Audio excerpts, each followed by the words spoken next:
Дәл осындай бір жасағаннан шығатын үй жағдайында печенье дайындайтын боламыз. Ол үшін бізге бір жұмыртқа қажет болады және де үстінен қантымызды салып, жақсылап бір араластырып аламыз. Қантымыз шамалы ерігенше араластырамыз.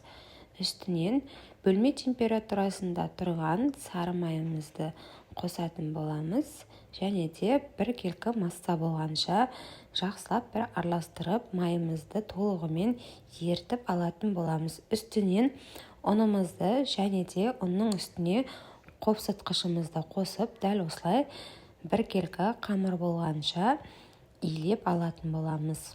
Мен қолмен иледім, қамырымыз кішкене қаттылау болып иленетін болады және де мұздатқышқа 1-20 минутқа салып қоямыз. Міне дайын болған қамырымызды аздаған бөліктерге алып, дәл осылай қолымызбен дөңгелетіп тізіп шығатын боламыз. Міндетті түрде пергамент қағазын қоюымыз керек, әйтпесе жабысып қалады.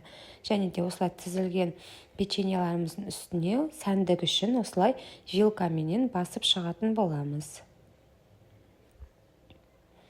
Бұл маңызды емес, тек бізге әсемдік үшін осылай басып шығатын боламыз. Бетіне жұмыртқа жақпаймыз, міне дәл осылай пешке салатын боламыз. Пісіп шыққан печеньеміз.